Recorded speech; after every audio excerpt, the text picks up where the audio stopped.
Hello friends, it's McKee from the Boardroom Education, and I wanted to say a huge thank you for the Elite Business Women Club in Yeovil who invited us to come along this week to be part of 3 presentations. First of all, we had Kathy Summers talking about the one of 5 types of change maker that you are, and we're going to share a little bit of Kathy's presentation in a minute. And then we had a wonderful Pam Bates talking about how life is an adventure or nothing at all. And then Pam shares with us an adventure that you and I can be a part of. And then I shared how stacking your senses, VHF, which in radio speak means very high frequency, how stacking 3 senses, visual, hearing and feeling, can give you a very high frequency of success in learning anything. We learned to count to 10 in Japanese, and I use that as a point to explain how we are going to have a hands-on multi-sensory workshop on how to optimize your LinkedIn profile for maximum impact. So let's cut now to Kathy's presentation so you can get a taste of the treasures we enjoyed in Yeovil this week. Over to Kathy. I think we should go into business together, don't you? I think we could forget. We've got a few winning products. So imagine that you wanted to actually go ahead and make a change. You might want to pick up one of these ideas and go off and turn it into a product. And I've probably in about 10 years looking at what's happening with Yours short will be. Yes, it won't be far off. How many of you would feel confident and would say you're good at making change? Stick your hands up. Brilliant, and that's great news, because the research says, the latest research says that every one of us has got the potential to make change happen, although we might not all do it in exactly the same way. So the question is, what kind of change maker are you?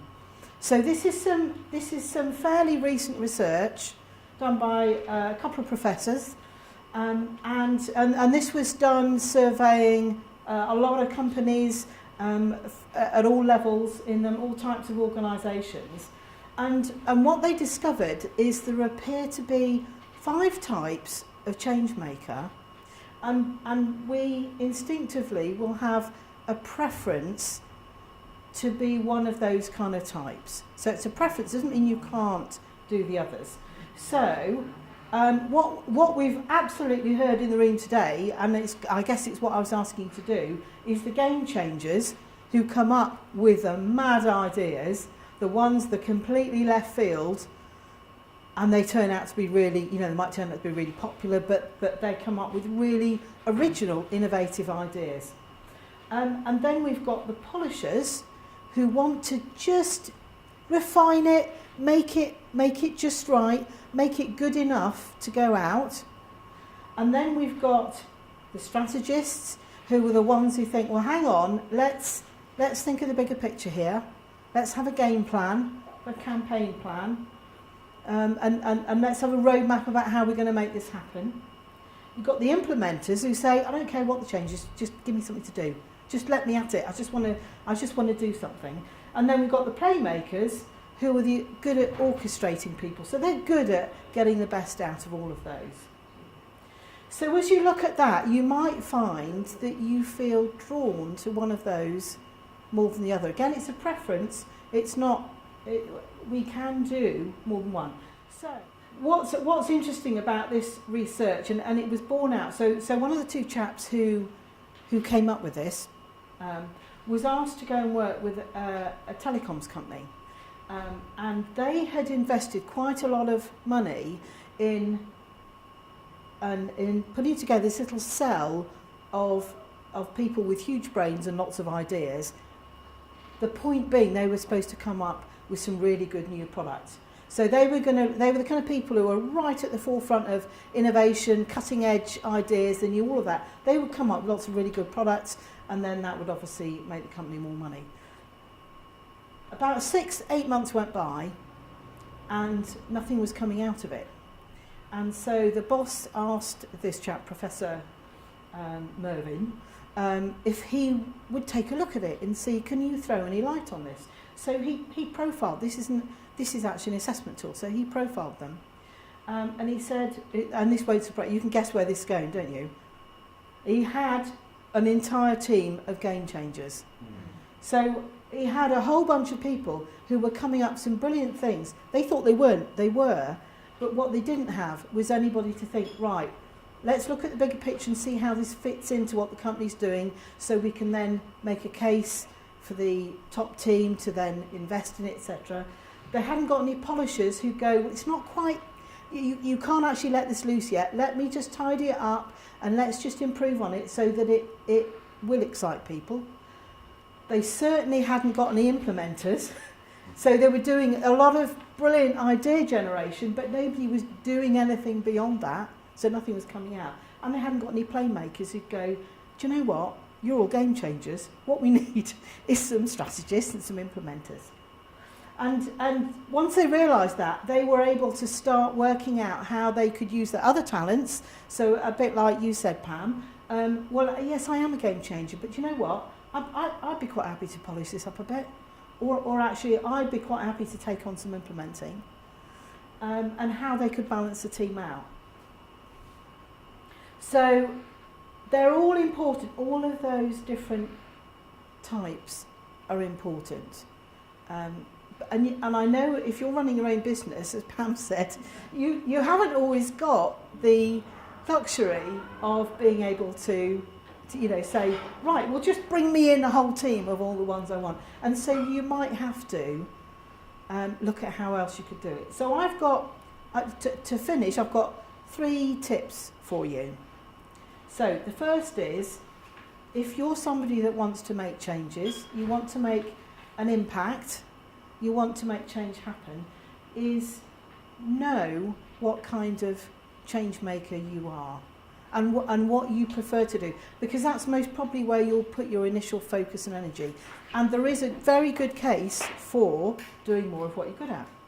You do more of what you're good at, you get better results. But also, at the same time, is look at building your team.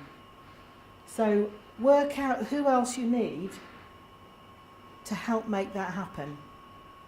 And there's all sorts of ways you could do that. So it might be that you work with a colleague, if you've got the luxury of having a colleague, and you can think, well, I need one of those and actually one of them.